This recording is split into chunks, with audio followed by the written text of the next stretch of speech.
everyone, close the door. Assalamualaikum warahmatullahi wabarakatuh.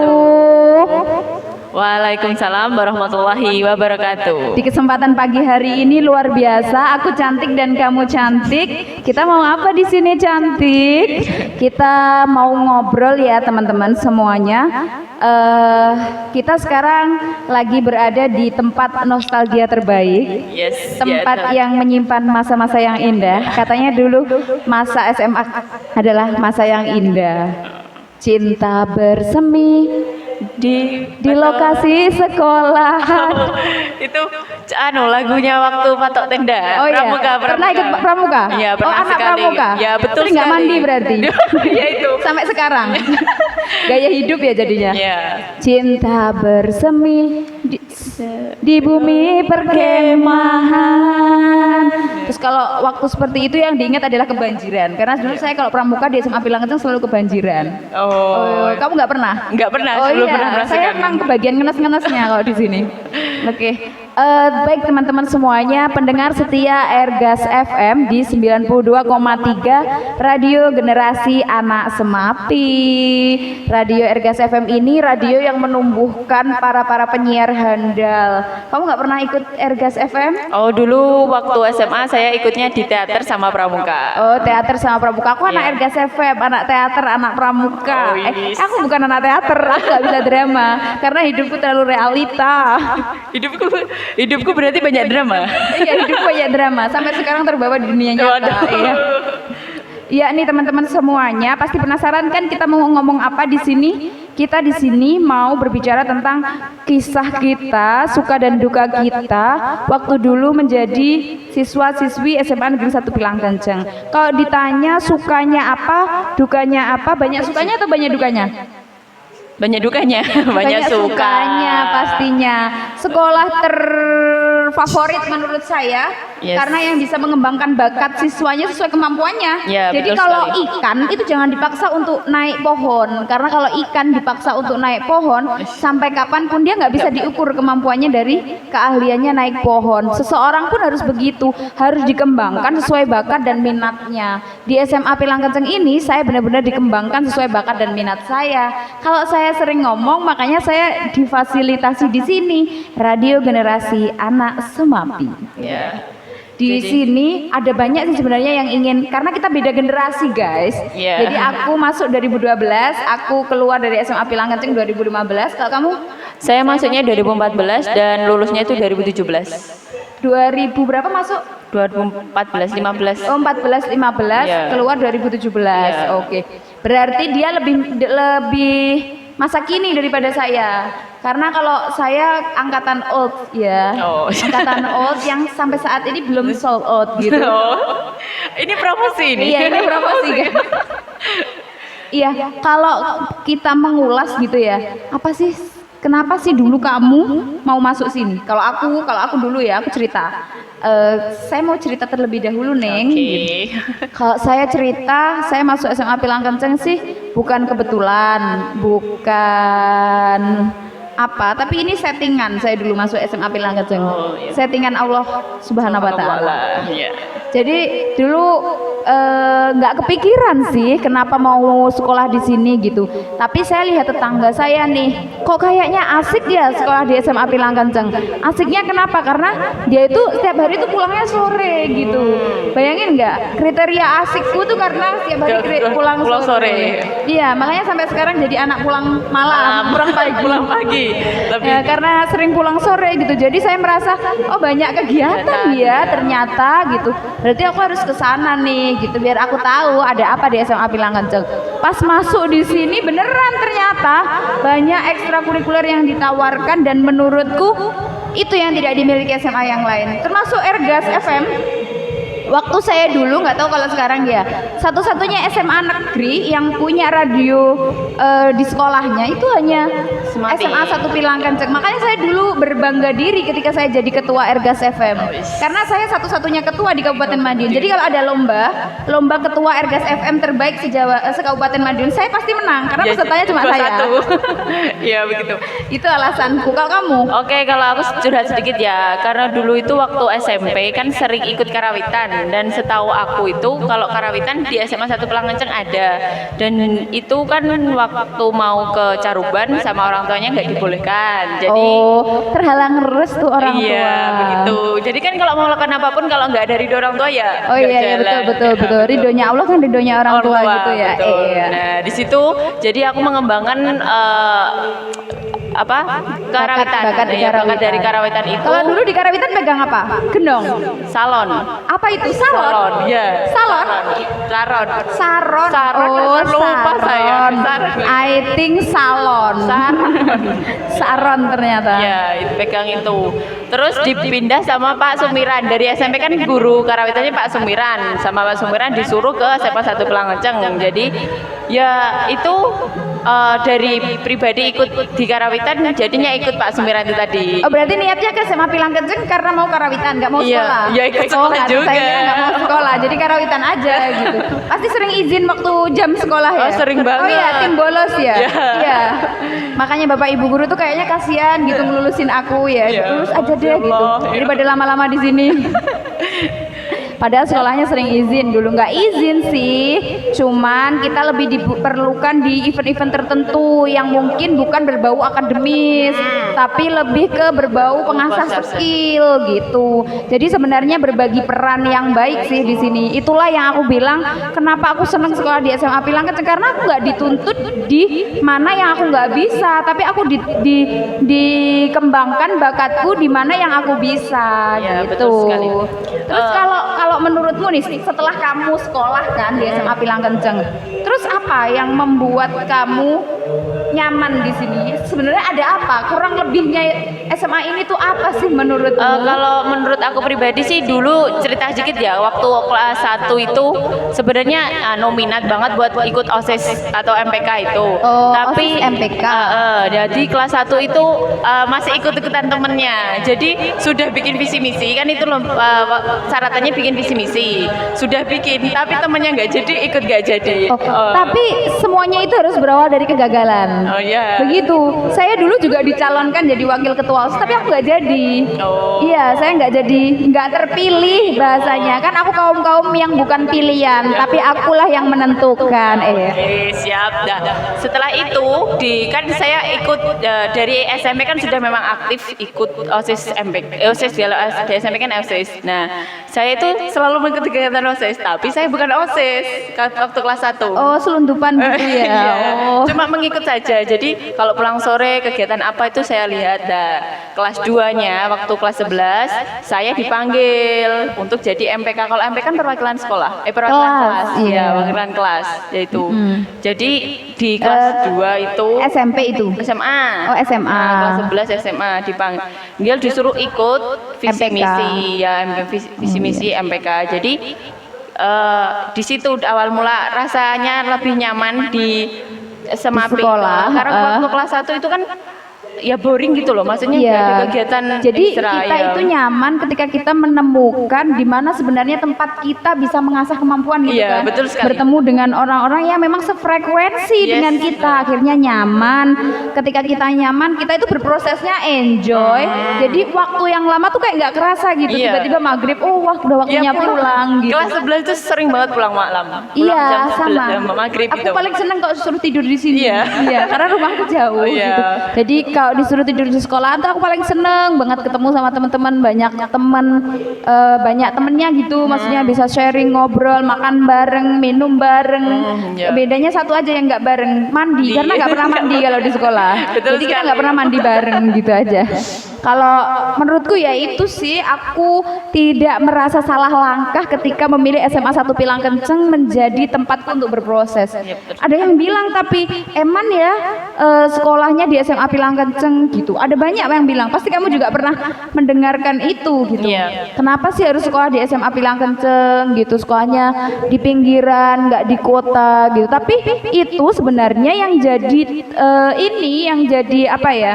Yang jadi motivasi besar, semakin kita dijatuhkan, semakin kita dijelek-jelekan, semakin kita punya keinginan untuk bangkit seperti itu. betul sekali. Tapi kalau kita sudah berada di zona yang nyaman terus, enak terus, kita tuh pasti lalai gitu.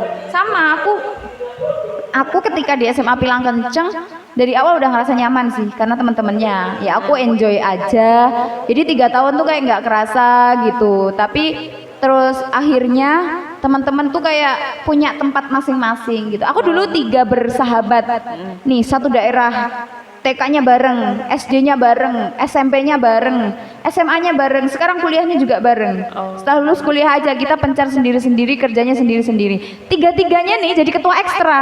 Waktu itu ruang ekstra radio tuh masih di deretan sana, deretan ruang guru. Waktu itu jadi yang paling utara tuh ekstra pramuka, itu ketuanya sahabatku. Terus ekstra PMR sahabatku, terus ekstra radio aku gitu. Jadi kita 3 bersahabat dari TK sampai kuliah bareng. Terus waktu di SMA kita itu semuanya jadi ketua ekstra di periode yang sama. Keren kan SMA Pilang Kenceng? Keren sekali. Keren. Jadi bener-bener diakui, bakat kita tuh bener-bener diakui di sini. Beda kalau kita mungkin ya di sekolah yang lain mungkin tolak ukur pinter itu dari akademik. Yes. Tapi kalau di sini tolak ukur pinter itu ketika kita mampu menyesuaikan diri dengan keadaan, bener nggak? Iya bener. Kalau kita mau berusaha ya kita pinter, kalau enggak ya enggak gitu. Betul. Ya. Kalau dulu sih waktu di angkatanku saya sebagai ketua teater. Ya, jadi Kamu dulu ketua teater? Yes. Hidupmu penuh drama sekali. Itu dibimbing dah sama Pak Jangkung ya, guru terfavorit itu anak-anak SMA 1 Pilang Kenceng mungkin ya. Karena setiap masuk kelas selalu memotivasi dan membuat pokoknya kalau Pak Jangkung masuk masuk kelas itu mesti anak-anak tuh kalau ngantuk itu bisa apa? Kalau ngantuk tuh nggak ngantuk gitu loh. Jadi nggak bikin boring, bikin motivasinya itu bikin anak itu tuh semangat terus gitu. Kalau aku guru favoritku Bu Nuryani. Kenapa aku milih? Karena aku sangat mengagumi Bu Nuryani. Beliau itu salah satu guru yang menurutku sifat keibuannya tuh dalam banget. Ya itu wali muridku dulu waktu kelas 10. Wali kelas. Wali kelas. Iya ya Allah, wali kelas. Guru. Iya. Ya kebiasaan. Biasaan seperti itu. Iya, teman-teman informasi ya, yang di sebelah saya ini panggilannya Bu Guru, Bu Putri namanya. Dia ngajarnya anak kecil-kecil usia berapa? 456 tahun. Jadi kalau mungkin temenku ya ada yang dengerin yang sekarang udah punya anak, sekolahnya bisa di kamu gitu ya. Oh iya. Betul. Kalau aku punya anak sekolahnya di Bu Putri. Jadi aku tuh seneng sama Bu Nuryani. Bu Nuryani tuh selalu hafal nama murid-muridnya di kelas. Itu yang saya pakai sampai sekarang. Ketika saya ketemu orang, saya harus hafal orang itu siapa. Karena itu tuh memiliki kesan tersendiri dengan orang yang kita ketemui gitu. Kalau kita tahu dia tuh kayak merasa lebih dianggap dan lebih dihormati ketika kita itu kenal, tahu namanya, terus manggil dengan namanya itu kayak lebih dihormati. Bu Nur tuh nggak pernah, yang paling pojok tuh nggak pernah pasti nyebut namanya, Puput, Bima atau siapa gitu pasti disebut. Jadi kelas waktu ngajar di kelas. Yang waktu ngajar di kelas, tapi sayangnya dulu aku pernah bikin beliau kecewa karena ujian dari sekian banyak mata pelajaran ujian nasional, nilaiku paling jelek itu nilai kimia. Jadi aku kayak menyesal sampai sekarang. Aku itu sangat mengidolakan Bu Nuryani, tapi ternyata di akhir periodeku di SMA Pilang Kenceng, aku tidak bisa mempersembahkan yang terbaik untuk Bu Nuryani. Maafkan aku ya Bu. Semoga Bu Nuryani melihat dan mendengar ini tangisan hati seorang Puput Kurniawati. Ku menangis. Kalau ketemu Bu Nuryani tuh rasanya jelek gitu. Terus kalau ngomong semua Bapak Ibu guru gitu ya, berbicara tentang Bapak Ibu guru gitu. Kompeten, kalau orang bilang pasti SMA Pilang Kenceng gurunya gitu-gitu gitu. Enggak, Bapak Ibu gurunya tuh benar-benar kompeten gitu, yang ngertiin muridnya banget dan nggak pernah memaksa. Rasanya enggak sih? Iya sih, bener banget. Itu kalau aku ngerasainnya di Bu Ida ya, waktu kelas 11 kalau nggak salah, kelas 11 wali kelas. Wali kelasnya itu Bu Ida, yaitu perhatian banget sama anak-anaknya, yaitu maksudnya selalu memperhatikan. Biasanya kan ada tahu wali kelas yang ya seperti itu, tapi senangnya itu selalu diperduliin. Momen apa yang paling kamu ingat dengan Bapak Ibu guru?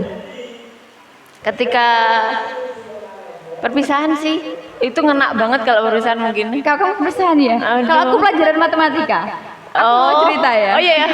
Oh iya Ya kayaknya kamu pernah denger deh ceritaku ini. Apa? Jadi waktu dulu pelajaran matematika itu guruku Pak Wardi. Iya. Pak Wardi itu kalau ngajar itu semangat.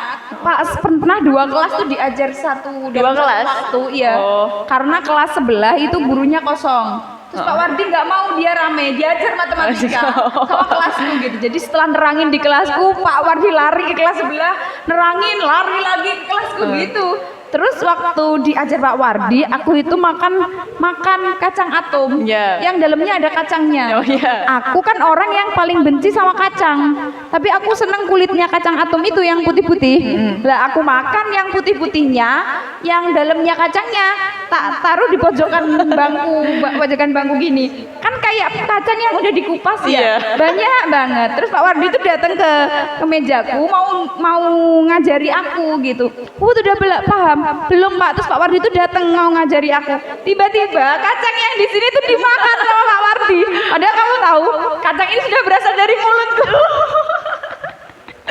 Jadi Pak Wardi itu makan bekas kacangku tadi yang tak makan, ini namanya makan kacang atom, ngambil dalamnya kan Iya. pasti sudah kena air liur dan segala macam kan, tak taruh di pojokan meja, dimakan aja sama Pak Wardi, enjoy beliau makannya. Terus aku mau ingetin, Pak, iya nggak apa-apa terus kerjakan. Ngiranya aku mau tanya gitu, Pak, nggak apa-apa terus kerjakan. Anu Pak, ini itu bekasku Pak dari dalam mulut Pak. Gitu. Lalu? Pak Wardi baru bilang, ya Allah tahu, aku dijampi-jampi sama kamu. Gitu. Itu momen paling berkesan dan tidak pernah saya lupakan. Pokoknya saya kalau sama Pak Wardi, ya Allah Pak, saya sangat teringat drama kacang kulit, drama kacang atom gitu di pelajaran matematika dulu. Kalau waktu pelajaran itu di Bu Juminem. Sinten ya? Sumi. Bukan, yang Siapa? lupa. Bu Sutinem. Oh iya, Bu Bina Sutinem. Pramuka. Ya, benar sekali, aku lupa. Itu waktu aku kelas 10, ya itu kan masih apa? Di kelasku diajar beliau. Lah, di kelas sebelah itu rame sekali dan ada anak yang satu itu bandel banget.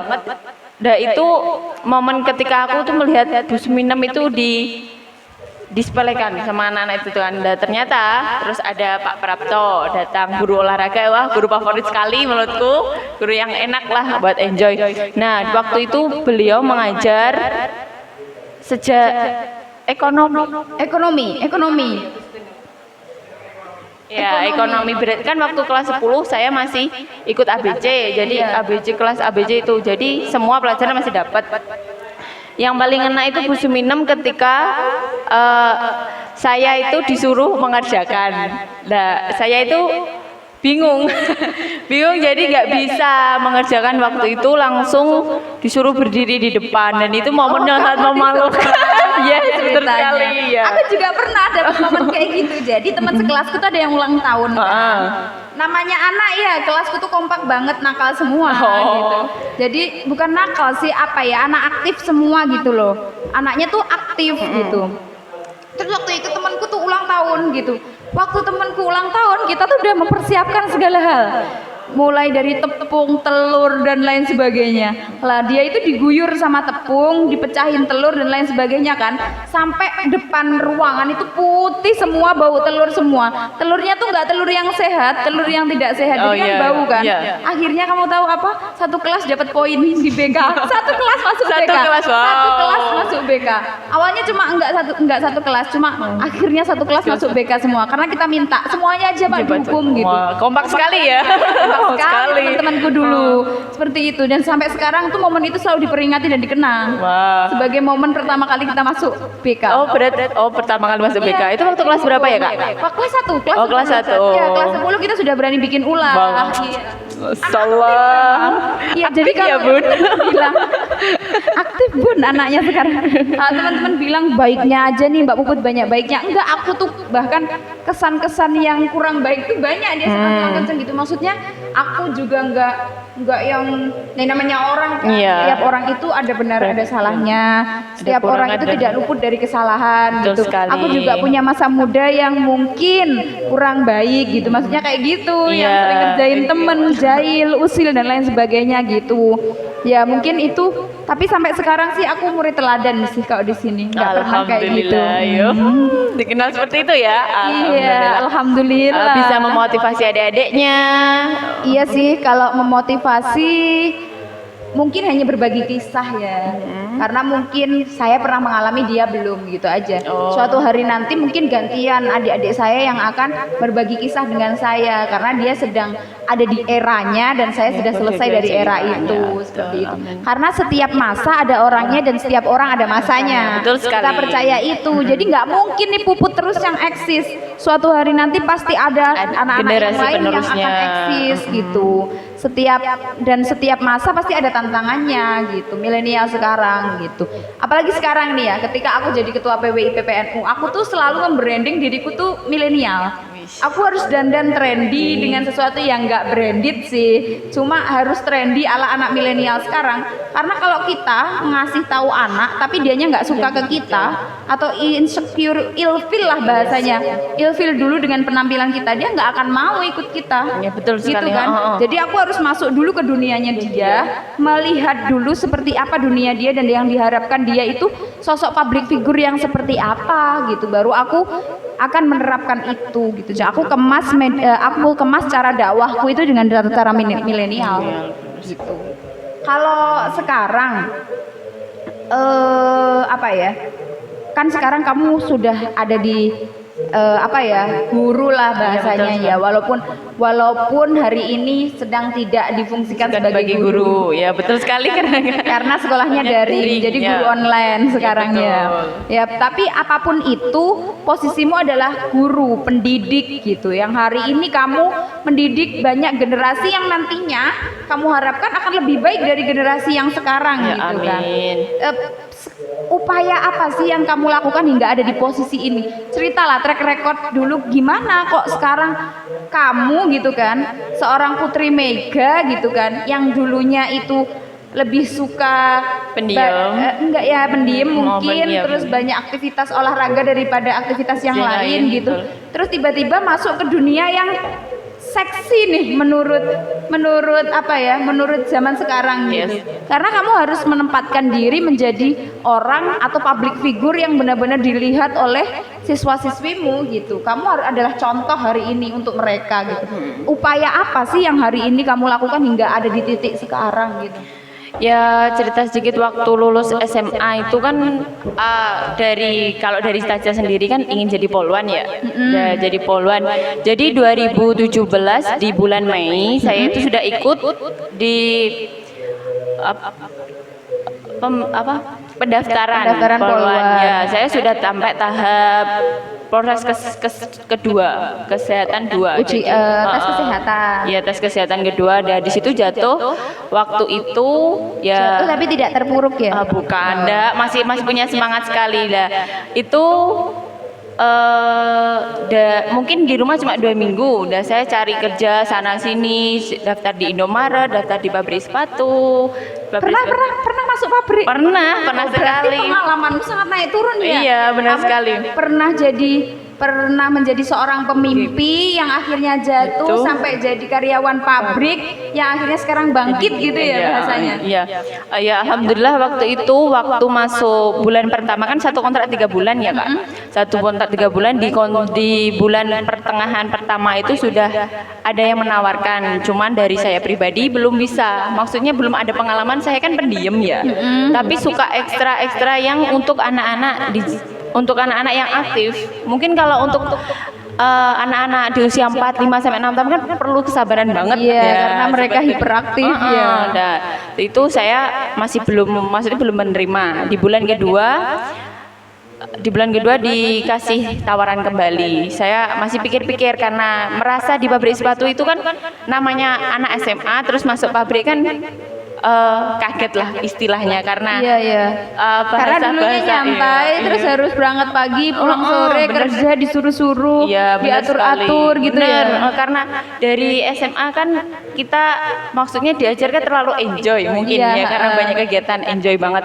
Nah, waktu masuk dunia pekerja, nah itu rasa waktunya itu kayak terlalu Waktu cuma habis di situ gitu. waktuku mikir saya tuh waktu itu mikir waktuku habis di situ, maksudnya nggak bisa melaksanakan kegiatan-kegiatan yang lain yang Karena udah capek ya pulang kerja. pulangnya maghrib terus besok paginya kerja lagi Iya, kerja jadi lagi hidupnya hanya kerja dan kerja. Ya, waktu itu Kayak terus- tidak menikmati perjalanannya. ya betul gitu. sekali. Nah, untuk ke bulan ketiga jadi sampai 3 kali di bulan ketiga ditawari kembali dan akhirnya saya minta izin orang tua, bilang di bulan kedua tadi minta pendapat dari orang tua gimana, terus katanya ibu saya ya itu terserah kamu karena yang menjalankan kamu, dari saya kamu melakukan apa saja tak dukung seperti itu. Ya akhirnya saya mencobalah untuk mengiyakan tawaran yang ketiga kali. Iya. Ya, itu di pertemuan pertama sama anak-anak itu bingung mau ngapain, Mau ngomong apa, mau ngomong gitu. apa. Jadi saya tuh selama hampir kan masuknya November 2017 ya di TK Iya, itu sampai hampir 1 tahun mempelajari dulu. Jadi saya itu sebagai Menyesuaikan diri lah ya. jadi saya itu sebagai guru pendamping. Jadi ada wali kelas yang memang itu dimasukkan di kelas A. Maksud kelas A kan TK itu ada A dan B. Dan saya masuk mempelajari kelas A yang anak-anak ini masih susah sekali untuk diatur. Kemudian di tahun kedua akhirnya saya dipercayai untuk bisa menjadi wali murid. Wali kelas. Oh iya wali kelas ya, dari tadi wali murid punya anak Bu. wali kelas. Nah seperti itu. Dan kemudian alhamdulillah saya mempelajari dari kesabaran untuk bagaimana sih mensikapi anak-anak yang begitu. Ada yang waktu pelajaran lari-lari lah, ada yang nangis, ada yang rebutan majalah. Iya gitu betul ya. sekali, ada anak yang diem, temannya diem, terus dipukul. Lah bagaimana itu mau pelajari Anaknya aktif ya Bu. Iya, aktif sekali seperti itu. Dan alhamdulillah di tahun 2020 awal saya sudah mulai kuliah di sini. Kuliah untuk lebih mempelajari bagaimana sih untuk menghadapi sikap-sikap anak yang seperti itu, kan ada juga toh anak yang disabilitas seperti itu kan Disabilitas ya. itu Jadi kuliahnya untuk menunjang pengetahuan ketika di kelas ya. benar sekali ya, ada pelajaran di lapangan, pelajaran di sekolah, maksudnya di dalam ruangan seperti itu dipelajari ya. Alhamdulillah sedikit demi sedikit ilmu yang saya dapat itu bisa saya terapkan di lapangan waktu saya mengajar. Tapi di sini waktu sekarang kan karena pandemi ya Kak, pandemi ini sulitnya itu kita baru awal masuk, kita belum kenal sama anak-anak, terus kita itu bingungnya itu bagaimana sih kita memperkenalkan. Nah waktu itu kita punya program untuk buat video. Oh, jadi sekarang Bapak Ibu guru itu tuntutannya luar biasa ya.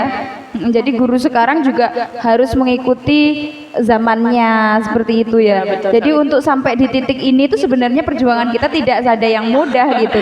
Mulai dari jadi seorang pemimpi sampai jadi pegawai pabrik, sampai sekarang ada di dalam kelas lagi untuk berbagi ilmu, berbagi pengalaman dengan anak-anak TK gitu, yang padahal mungkin kita justru ambil pengalaman dari mereka gitu. Iya, benar sekali. Mereka yang memberikan banyak pembelajaran untuk kita gitu kan. Karena setiap kita ketemu orang tuh mau tidak mau, saya tuh meyakini kalau setiap ketemu orang itu momen belajar gitu. Ya, betul Siapapun sekali. dia, jadi nggak boleh disepelekan. Oh orang ini hanya ini, orang ini hanya ini, nggak boleh gitu. Jadi siapapun dia yang datang kepada kita atau kita bersilaturahim dengan siapapun, itu namanya belajar gitu dengan siapapun dia. Ini yang terakhir nih, yang terakhir karena kita sudah melewati jalan yang begitu terjal gitu kan. Sama kalau ceritamu, kamu pernah jadi pegawai pabrik, saya juga pernah jadi pegawai perusahaan. Oh, iya. Yang dari pagi sampai sore, kayak aku ngerasa kayak gini. Ini ya, aku hidup di Surabaya hanya untuk macet. Macet. Oh iya, Iya, karena aku jalannya kan, berangkat jam 7 pagi ngindari macet kan. Tapi aku pulang tidak bisa menghindari macet. Jadi aku pulang jam setengah 5 sore, nyampe rumah pasti setelah maghrib gitu kan. Pasti aku kayak merasa hidupku habis untuk macet gitu. Jadi aku kayak ngerasa gini aja. Ya udahlah, kalau Tuhan nanti memberikan jalan yang lebih baik, ya aku akan ikuti jalannya Tuhan. Kalau memang aku ditakdirkan untuk jadi pegawai perusahaan kayak gini, ya sudah, aku ikuti jalannya Tuhan gitu. Tapi waktu itu terus saya ditawari untuk program kerjasama nih Indonesia Australia. Nih waktunya lebih fleksibel, jadi aku nggak harus ngantor yang tiap hari, enggak, cuma pemikiranku terus kemampuanku benar-benar ditekan di sana, karena kan mau tidak mau aku harus punya skill untuk berbahasa asing yang baik dan benar. Walaupun bahasa Inggrisku tidak begitu baik, tapi aku pasti punya effort untuk belajar untuk lebih baik gitu. Akhirnya gabung di program kerjasama Indonesia Australia, sama tujuannya pendidikan. Jadi di daerah-daerah terpencil yang memang pendidikannya kurang gitu, di sana yang diajar gurunya. Jadi bagaimana menerapkan Indonesia ini lebih apa ya, literasinya tuh lebih bertambah gitu. Karena kalau kita lihat anak Indonesia tuh sedikit banget yang punya minat baca gitu kan. Jadi padahal penting kita bisa tahu isi suatu cerita itu kalau kita mau baca, dan kita bisa mengambil ilmu dari suatu buku itu ketika kita mau baca gitu kan, nggak hanya searching quotes di internet aja gitu. Terus waktu itu, dan tawaran yang menarik sebenarnya, tapi karena sekarang kan posisinya ketua PWIPP gitu, dimana aku harus branding, memikirkan strategi-strategi dakwah ke depan gitu. Selain itu, karena masa periodenya yang panjang, sebenarnya kemarin waktu 2019 kenapa aku nggak kuliah lagi, itu karena aku mempersiapkan diri sebenarnya untuk karena aku mau program pertukaran ke Amerika. Jadi doakan ya, tahun depan insya Allah di bulan Juni atau Juli saya dapat kesempatan nih untuk pertukaran leader di Amerika selama 1 bulan. Visa semuanya udah siap sebenarnya, tapi karena ada pandemi ini akhirnya diundur ke 2021 yang seharusnya 2020 kemarin berangkat. Bulan gitu. Juni ya? Juni kalau nggak Juli nanti. Ya kayak gitu. Jadi memang kisah hidup yang naik turun ini sebenarnya kalau kita mau mengambil hikmahnya tuh luar biasa ya. Iya, benar. Makanya ini yang terakhir benar-benar terakhir ini, nggak ada yang terakhir lagi. Pesan deh untuk teman-teman adik-adik yang ada di sini. Karena kalau kita melihat, kita sudah punya pengalaman lah sedikit banyak gitu tentang seperti apa real life gitu, hidup yang nyata gitu, tidak lagi jadi anak sekolah yang dikasih uang saku orang tua gitu, tapi benar-benar harus bisa survive sendiri, benar-benar harus mengeluarkan effort ketika kita pengen sesuatu gitu. Pesannya apa nih untuk adik-adik SMA Pilangkeceng tercinta?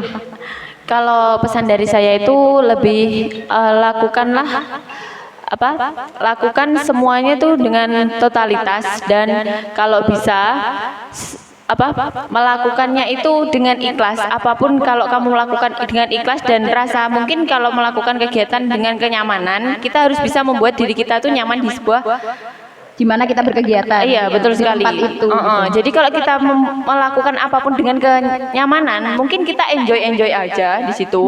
Tapi kalau kita melakukan karena grundel atau mungkin karena kita nggak ikhlas, mungkin seperti itu, capek lah, bagaimana lah, banyak keluhannya. Nanti kita melakukan itu semuanya juga berat gitu loh. Hasilnya juga nggak maksimal. Hasilnya nggak maksimal. Jadi kan kita harus melakukan dengan totalitas, dan kita harus bisa melakukan itu dengan ikhlas gitu. Oke, kalau pesan dari Bu Putri, kita harus melakukan segala sesuatu dengan totalitas, ikhlas, dan ciptakan kenyamanan di dunia di mana kita sedang berada di situ gitu. Jadi menerima dunia kita dan menjalaninya sebaik mungkin dengan hati yang ikhlas dan dengan semangat yang totalitas. Seperti itu. Kalau dari saya sendiri, teman-teman menambahi aja, jangan pernah melupakan jasa orang tua atau guru-guru kita, karena sebenarnya dari tangan-tangan mereka lah, dari doa-doa mereka lah, doa-doa mimpi-mimpi kita itu diijabah sama Allah gitu. Jadi sebenarnya orang tua itu punya andil sangat besar di kehidupan kita.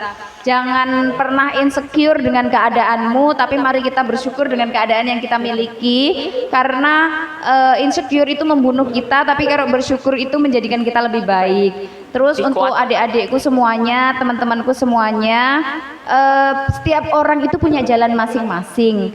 Dan jangan pernah menyamakan proses kita dengan orang lain.